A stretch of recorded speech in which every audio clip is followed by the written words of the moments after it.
Pretending I wanna be next to you. Hello everybody, क्या हाल है सबके। आज की हम वीडियो में एक ऐसा टॉपिक उठाने जा रहे हैं जो कि हो सकता है तुम्हारे इमोशंस को ट्रिगर करे। Control your emotions and be more logical. I am going to start my video now. Before that अपनी इनविजिबल सिगरेट सब लोग जला लो।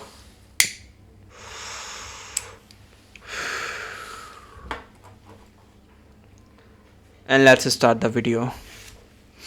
भारत और भारत के लोग रीज़न और लॉजिक के लिए कभी ज़्यादा जाने नहीं गए। यहाँ रीज़न और लॉजिक का यूज़ करके अपनी बात को प्रूव करने की कोशिश कभी नहीं करी गई। यहाँ जो जितने शॉर्ट में अपनी बात फिनिश करके चला गया उतना ही महान बन गया। किसी ने दोहे गाए तो किसी ने श्लोक बताए तो किसी ने शायरी गाई।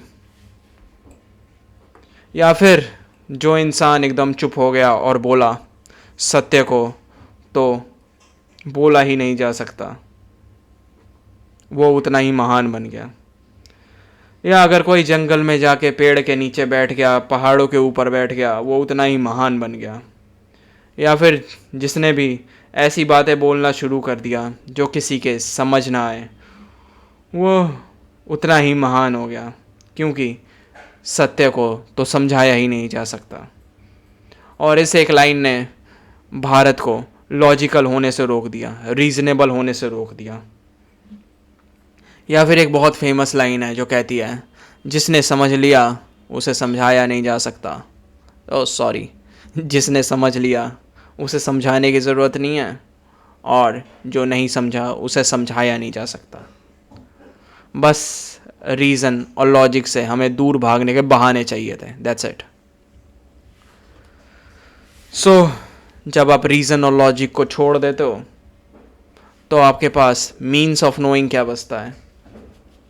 जब आप आंखें बंद करके चीज़ों को जानने की कोशिश करते हो तो आपके पास मीन्स ऑफ नोइंग क्या बचता है सेंसरी परसेप्शन के अलावा। तो उसका जवाब है मिस्टिकल रेवलेशंस। अब मिस्टिकल रेवलेशंस क्या होते हैं कि कोई पहाड़ पे बैठा हुआ है, गुफा के अंदर बैठा हुआ है, पेड़ के नीचे जाके बैठा हुआ है, और अचानक से ही बैठे बैठे ही आंखें बंद करे करे कुछ होने लग जाता है। ठुन ठुन ठुन ठुन इलेक्ट्रिसिटी अचानक से कड़कती है, और लाइटनिंग, बिजली कड़कती है, और उसे कुछ ऐसी बात पता लग जाती है जो शायद उसे ही पता लगे और किसी को ना लगे। और यही है मिस्टिकल रेवलेशंस, जिस पे भारत मोस्टली चला, और ऐसे ही मिस्टिकल लोगों को भारत ने इज्जत दी। जो इंसान अपनी आंखें जितनी देर तक बंद कर पाया वो उतना ही इज्जत का हकदार हो गया। जबकि दूसरी साइड अगर हम वेस्ट में देखें तो वहाँ पे लोगों ने अपनी आंखें खोल के नॉलेज पाने की कोशिश करी। वहाँ पे रीज़न और लॉजिक का यूज़ हुआ नॉलेज पाने के लिए। वहाँ के लोग ज़्यादा वैल्यू करते हैं लॉजिक और रीज़न को। तो ज़रा सोच के देखो, एक ऐसा समाज जो कि इमोशनल है, एक ऐसा समाज जो रीज़न और लॉजिक पे नहीं चलता, एक ऐसा समाज जो कि मिस्टिकल रेवलेशंस पे चलता है, एक ऐसा समाज जो कि विश्वास करता है कि आंखें बंद करके नॉलेज पाई जा सकती है, वो समाज कैसे लोगों को जन्म देगा। तो वो समाज इर्रेशनल, अब्सर्ड लोगों को जन्म देगा, जो कि अब्सर्ड बातें बोलेंगे और वही महान बन जाएंगे। And that is the reality. B R Ambedkar भी इसी समाज की देन थे। उनके इंटेंशंस काफ़ी प्योर थे, उन्होंने जो भी किया उसके पीछे इंटेंशंस काफ़ी अच्छे थे, इमोशंस काफ़ी अच्छे थे, बट लॉजिकली ही फेल्ड। ज़रा तुम सोच के देखो कि मैं कैसे डिस्क्रिमिनेशन को डिस्क्रिमिनेशन करके ही हटा सकता हूँ। कि पहले लोगों को रोका जाता था जाति के नाम पे मंदिरों में जाने से, पहले लोगों को रोका जाता था पानी पीने से, एक स्पेसिफिक कल से कि इससे पानी मत पियो, जाति के नाम पे। तो अगर मैं कहूँ कि मैं जाति के नाम पे लोगों को स्कूल में एडमिशन लेने से, कॉलेजेस में एडमिशन लेने से रोक दूंगा तो क्या उससे जाति ख़त्म हो जाएगी? क्या जाति के नाम पर डिस्क्रिमिनेशन ख़त्म हो जाएगा? Well, the answer to that question is नहीं। और आज के टाइम में जो जातिवादी सर्वाइव भी कर रही है, या फिर जाति को लेके जो हेट्रेड है, उसका बहुत बड़ा कारण यही है, रिजर्वेशंस। वेल, इंटेंशन कितने भी प्योर हो, इमोशंस कितने भी अच्छे हो, उससे क्या फ़र्क पड़ जाता है? कुछ नहीं। Emotions are the worst medium of knowing something. So अगर बी आर अम्बेडकर को पता होता कि डिस्क्रिमिनेशन कैसे हटती है, बी आर अम्बेडकर को अगर ये पता होता कि रियल ह्यूमन एम्पावरमेंट कैसे होती है, तो शायद वो ऐसे डिसीजंस कभी लेते ही ना। क्योंकि जो रियल ह्यूमन एम्पावरमेंट होती है, उसकी वजह ऐसी है जो शायद हम सबको हिला दे, जो शायद हम सबको खुद की एग्जिस्टेंस के ऊपर क्वेश्चन करने के लिए छोड़ दे। वेल, और वो वजह है टेक्नोलॉजी। टेक्नोलॉजी वो वजह है जिसने ह्यूमंस को एम्पावर किया, जिसकी वजह से इंसान जंगल से बाहर आया और इस दुनिया को कॉन्कर कर पाया। वेल, इसे समझने के लिए एक स्पेसिफिक टाइप ऑफ एम्पावरमेंट देखते हैं, उसके बाद थोड़ा और वाइडर करेंगे। सो अभी एक क्लेम रखता हूँ तुम्हारे सामने में, और वो क्लेम है कि वुमेन एम्पावरमेंट जो है वो फेमिनिज़म की देन नहीं है। वुमेन एम्पावरमेंट देन है टेक्नोलॉजिकल रिवॉल्यूशन की। तो इसका मतलब क्या हुआ? यानी आज के टाइम में दुनिया के किसी भी कोने में अगर कोई लड़की घर से बाहर निकलकर इकोनॉमी में कंट्रीब्यूट कर रही है, पॉलिटिक्स में पार्टिसिपेट कर रही है, ये सब कुछ टेक्नोलॉजिकल रिवॉल्यूशन की देन है, ना कि एक ग्रुप ऑफ फेमिनिस्ट जो बाहर आए और उन्होंने कहा कि हमें इस दुनिया में औरतों के लिए अधिकार चाहिए और उन्हें अधिकार मिल गया। वेल, ये एक झूठ है जो तुम्हें खिलाया पिलाया जा रहा है। तो इस बात को समझने के लिए कि टेक्नोलॉजी ने कैसे ह्यूमन एम्पावरमेंट को जन्म दिया है, तो ज़रा पीछे चलते हैं थोड़ा। एक ऐसी दुनिया की इमेजिनेशन करते हैं जहाँ टेक्नोलॉजी नहीं है, यानी ना लाइट है, ना मोबाइल फ़ोन, ना टीवी, ना मोटर कार, ना मोटर बाइक्स, ना वाटर मोटर्स, ना वाटर टैब्स, ना गैस, ना स्टोव, ना इलेक्ट्रिसिटी, ना सैनिटरी पैड्स, ना पक्के मकान, ना पक्के रोड्स, ना मेडिकल फैसिलिटीज़, कपड़े धोने के लिए वॉशिंग मशीन्स नहीं, माइक्रोवेव नहीं, ना कार, ना बस, ना साबुन, कुछ नहीं। ज़रा सोच के देखो ऐसे लोगों की ज़िंदगी कैसी होती होगी। इमेजिन करके देखो। इमेजिन क्या करना, आज से 100-200 साल पहले तक हमारी रियलिटी कुछ ऐसी ही थी। तो ज़रा सोचो एक ऐसी दुनिया जहाँ टेक्नोलॉजी नहीं है, वहाँ पे एक आम आदमी और औरत की हालत क्या होती होगी। तो सबसे पहले एक औरत को उठाते हैं। एक औरत जो सुबह सुबह उठती होगी, टॉयलेट फैसिलिटीज़ ना होने की वजह से वही बाहर जाती होगी फ्रेश होने, फिर उसके बाद वो आती होगी घर पे, फिर लकड़ियाँ इकट्ठा करना, फिर वही क्या बोलते मिट्टी के चूल्हे पे खाना बनाना, फिर बर्तन धोना, कपड़े धोना, फिर घर की साफ़ सफाई, है ना। और इसी में पूरा लगभग दिन चला जाता होगा उस औरत का। थोड़ा बहुत जो टाइम मिलता होगा उसमें दोपहर के खाने का टाइम हो गया, फिर उसके बाद 50 तरह के काम, इन्हीं छोटे मोटे कामों में उस औरत का पूरा टाइम जाता होगा। वेल,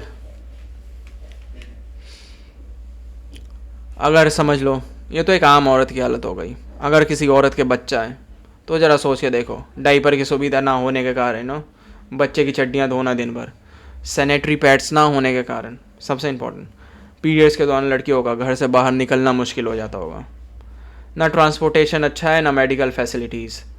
तो ज़रा सोच के देखो एक लड़की जो कि प्रेग्नेंट है, उसे मेडिकल फैसिलिटीज़ की, उसे ट्रांसपोर्टेशन की कितनी ज़्यादा ज़रूरत पड़ती है। अब वो है ही नहीं, तो अब क्या होगा? तो मरने के चांसेस उसके ज़्यादा होंगे। इसलिए तुम देखोगे जो पहले की फैमिलीज़ होती थी बड़ी बड़ी हुआ करती थी। क्यों? क्योंकि उस समय ज़रूरत थी।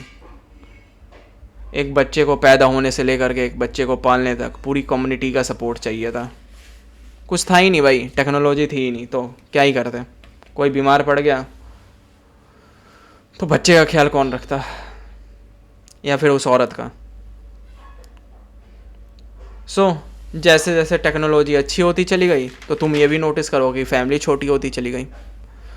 तो फैमिली छोटी होना, बच्चे कम होना, ये किसी एजुकेशन की देन नहीं है जैसा क्लेम किया जाता है।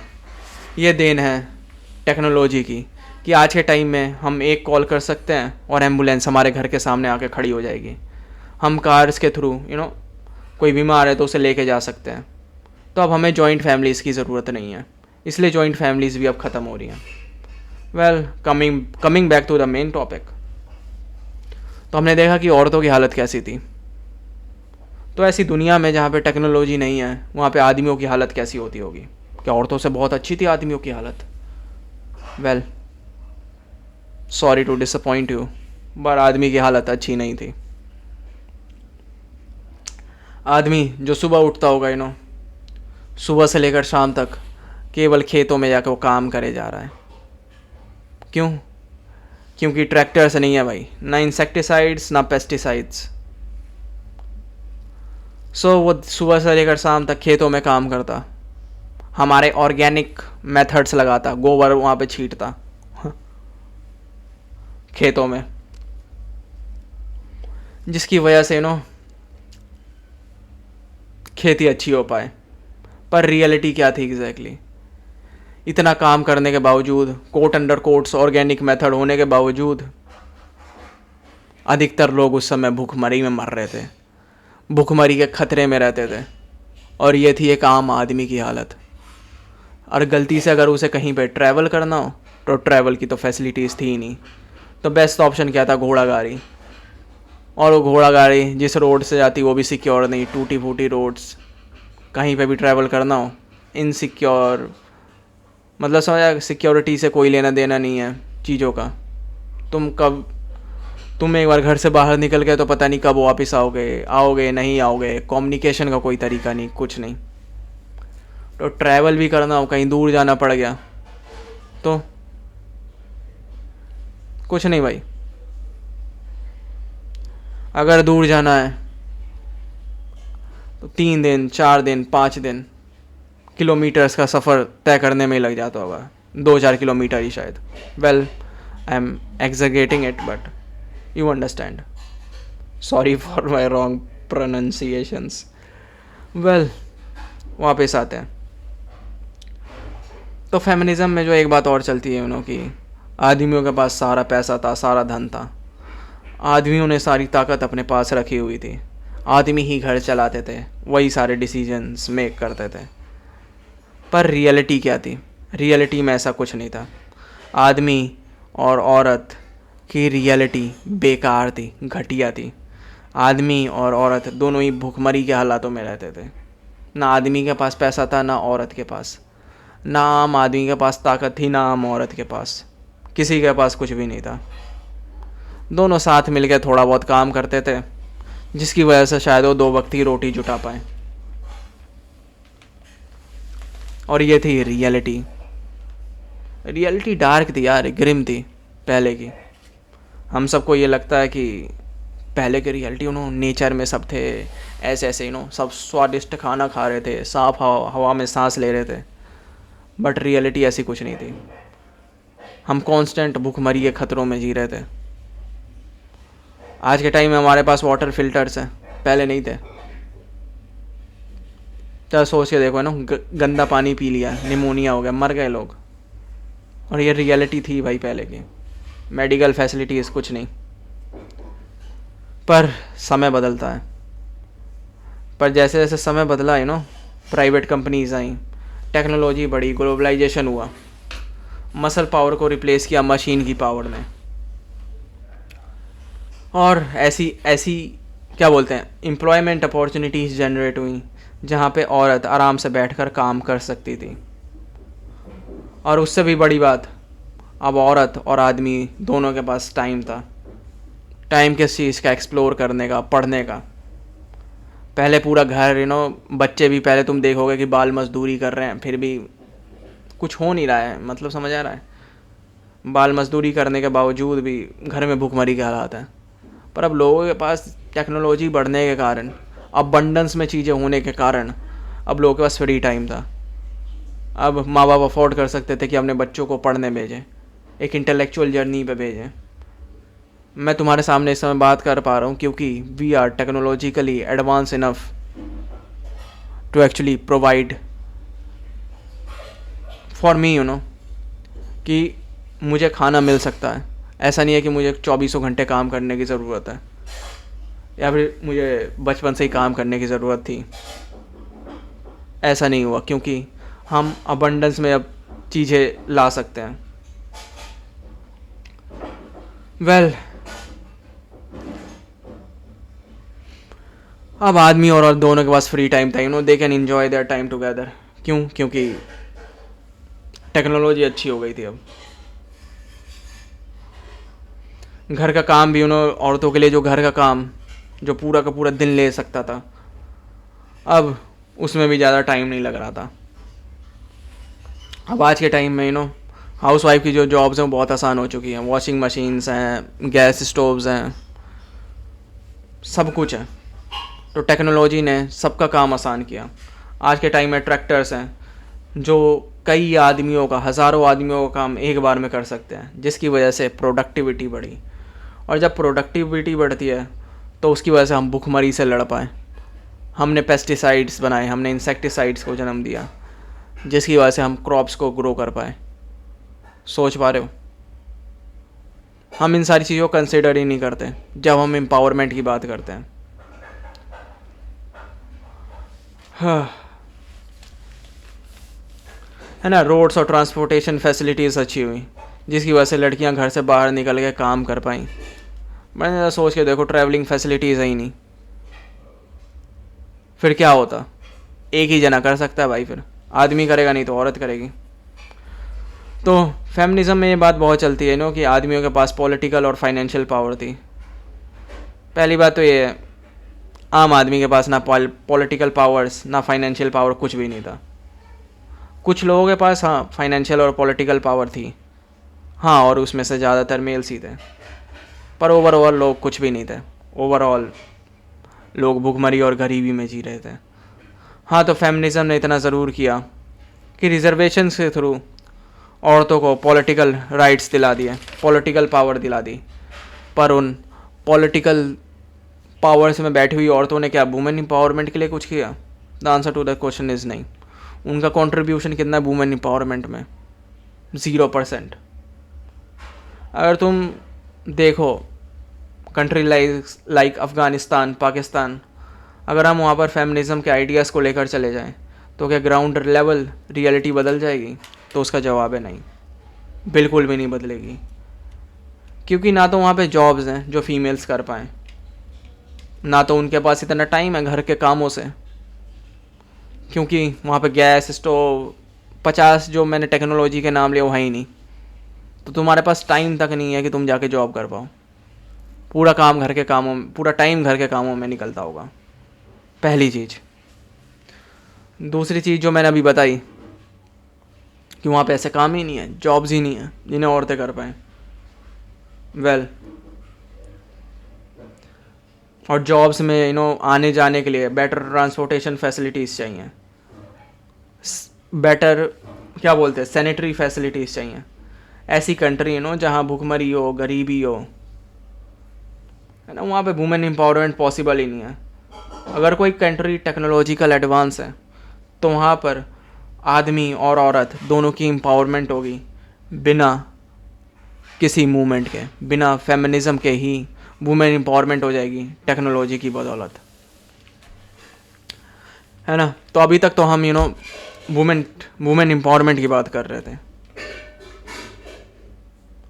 पर जरा अब देखते हैं कि टेक्नोलॉजी ने कास्ट के बेसिस पर डिस्क्रिमिनेशन को कैसे हटाया। तो उसका जवाब था कि जो भी डिस्क्रिमिनेशन के पीछे रीजंस दिए जाते थे उन्हें गलत साबित करके। जैसे पहले कहा जाता था कि सर्टेन जाति के लोग अगर पानी का गिलास छू लें तो उनमें उस गिलास है उसमें नेगेटिव वाइब्रेशंस आ जाती हैं। तो टेक्नोलॉजी हमारे पास थी नहीं इस बात को गलत साबित करने के लिए। तो क्या होता था एग्जैक्टली, डिस्क्रिमिनेशन होता था। पर जैसे जैसे हमने सोफेस्टिकेटेड मशीनरी डेवलप करी, साइंटिफिक इक्विपमेंट्स डेवलप करे, वैसे वैसे हमने इस बात को गलत साबित कर दिया कि कुछ चेंज नहीं होता अगर वो छू भी लें तो। वेल या फिर कास्ट का जो डिस्क्रिमिनेशन था वो इस बेसिस पे होता था कि उनके खून में कुछ डिफेक्ट है। हमारा खून जो है वो आर्यन ब्लड है या फिर जो भी कहा जाता था, I am not sure exactly, but खून में भी अंतर है। पर हमने ऐसी साइंटिफिक टेक्नोलॉजी डेवलप करी जिसकी वजह से हम ये पता कर पाए कि खून में बहुत फ़र्क नहीं होता सिवाय ब्लड ग्रुप्स के। तो ज़रा सोच के देखो हमारी दुनिया कैसी होती बिना टेक्नोलॉजी के। तो हमारी दुनिया एक नर्क से कम नहीं थी बिना टेक्नोलॉजी के, जहाँ इंसान सबसे कमज़ोर था। हर समय भुखमरी, महामारी, है ना, कि कोई भी बीमारी आ गई, सिविलाइजेशंस ख़त्म हो गई। आज के टाइम में हमें इसे टेंशन लेने की ज़रूरत नहीं है। हम आज के टाइम में हेल्पलेस नहीं हैं। अगर आज के टाइम में किसी को कोई बीमारी हो जाए तो हमें पता है कि उसे हॉस्पिटल लेकर जाना है, जहाँ डॉक्टर्स और इक्विपमेंट्स मिलकर उस आदमी की जान बचा लेंगे।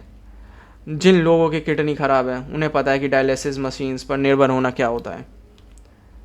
केवल बेटर ट्रांसपोर्टेशन ने, बेटर रोड्स ने कितने लोगों की जान बचाई। आज के टाइम में हमें भुखमरी की टेंशन लेने की ज़रूरत नहीं है। हमें पता है कि अगर हम दुकान पर जाएंगे तो हमें आटा मिल ही जाएगा। तो टेक्नोलॉजी ने पूरी इंसानियत को एम्पावर किया। टेक्नोलॉजी ने डिस्क्रिमिनेशन को हटाया, लोगों की ज़िंदगी को बहुत बेहतर किया। लोगों को तो हटा दो आज के टाइम में हम एनिमल राइट्स के बारे में बात कर पा रहे हैं।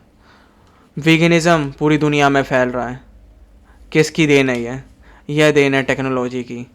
जहां हमारे खाने पीने के लिए इतनी ज़्यादा अबंडेंस में चीज़ें अवेलेबल हैं कि हमें जानवरों को ऊपर क्रूअल्टी करने की ज़रूरत नहीं है, जानवरों को मारने की ज़रूरत नहीं है। तो टेक्नोलॉजी आज के टाइम में केवल इंसानों को ही नहीं, जानवरों को भी एम्पावर कर रही है। और हो सकता है कि इन फ्यूचर हम इंसेक्ट्स राइट के बारे में बात करना शुरू करें जब हम इतने ज़्यादा टेक्नोलॉजिकली एडवांस हो जाएं तो। ओ मैन कितनी सारी चीज़ें रिपीट कर देता हूँ ना बीच बीच में। तो होता क्या है ना कि बहुत सारी चीज़ें मेरे दिमाग में चल रही होती हैं और कई सारी चीज़ें यहाँ पे लिखी रहती हैं, तो काफ़ी सारी चीज़ें रिपीट हो जाती हैं। Well it doesn't really matter. Well it matters. Am I going crazy? Yes. तो इतनी डिस्कशन टेक्नोलॉजी के ऊपर होने के बाद एक सवाल ज़रूर खड़ा होता है कि जो मूवमेंट्स हुए हैं लाइक वीगनिज़म, फेमिनिज़म, रिजर्वेशन, इन सब की कोई यूटिलिटी नहीं थी क्या? कोई ज़रूरत नहीं थी क्या इन सारी चीज़ों की? वेल इसका जवाब है ये बात सच नहीं है। इन सारी चीज़ों की भी अपनी जगह एक यूटिलिटी थी। और इन सारी चीज़ों की यूटिलिटी ये थी कि समझ लो ये बात प्रूव भी हो गई कि ऐसा कुछ नहीं होता कि ग्लास टच कर देने से कोई वाइब्रेशन नहीं जा रही, या फिर सबका खून डिफरेंट नहीं होता। तब भी हो सकता है लोग फिर भी डिस्क्रिमिनेट करें। लोग हो सकता है कि फिर भी उन लोगों को नीचे दबाने की कोशिश करें। तब हमें लॉस की ज़रूरत पड़ती है, तब हमें रिजर्वेशंस की ज़रूरत पड़ती है। हो सकता है कि जो इस इंस्टीट्यूशन का मालिक हो वो सही में कास्ट बेसिस पर डिस्क्रिमिनेशन कर रहा हो, ये जानने के बावजूद, साइंटिफिक फैक्ट्स जानने के बावजूद वो डिस्क्रिमिनेशन कर रहा हो। तब हमें शायद रिजर्वेशन की ज़रूरत पड़ती है, तब हमें लीगल सिस्टम की ज़रूरत पड़ती है। वेल है ना, या फिर हमारे पास अच्छी बेटर ट्रांसपोर्टेशन फैसिलिटीज़ हो गई, हमारे पास स्कूल्स हो गए, कॉलेजेस हो गए, जहाँ पे आराम से कोई लड़की ट्रैवल करके जा सकती है जिसे ज़्यादा टाइम नहीं लगेगा। पर हम कल्चरल रीजंस की वजह से नहीं जाने दे रहे कि अच्छे घरों की लड़कियां तो घर से बाहर नहीं निकलती। तो इस रीज़न की वजह से वो लड़कियां नहीं जा पा रही, कल्चरल रीजंस की वजह से। तब यहाँ पे फेमिनिज्म आता है जो कल्चर को काटता है। सेम गोज विद वीगनिज्म, कि जहाँ पे एनिमल्स हैं, अब उन एनिमल्स को लोग मार के काट के खा रहे हैं कल्चरल रीजंस की वजह से, रिलीजियस रीजंस की वजह से, है ना, या फिर इलॉजिकल रीजंस की वजह से कि उन्हें प्रोटीन मिलता है but there are different sources as well.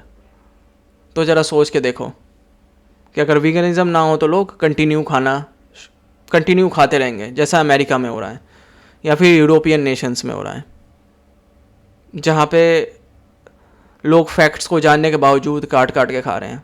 तब वहाँ पे वीगनिज्म को आना पड़ता है। तो जो कल्चरल मूवमेंट्स होते हैं उन्हें काटने के लिए हमें ऐसे मूवमेंट्स की ज़रूरत पड़ती है, वीगनिज्म, फेमिनिज्म, रिजर्वेशंस, इन सारी चीज़ों की, या फिर लीगल राइट्स की। तो इन सब की यूटिलिटी है अपनी जगह, बट जो रियल ह्यूमन एम्पावरमेंट होती है वो टेक्नोलॉजी की देन है, और टेक्नोलॉजी देन है रीज़न और लॉजिक की, और रीज़न और logic which is based upon the sensory information, जो कि आंखें खोल कर मिलती है। आंखें खोल के नॉलेज पाना ही रियल नॉलेज पाना है, आंखें बंद करके नहीं। And these are my last words to say. Thank you जिसने भी इस वीडियो को अभी तक यहाँ तक जुड़े हो। Well, in the end, allow me to light up my invisible cigarette.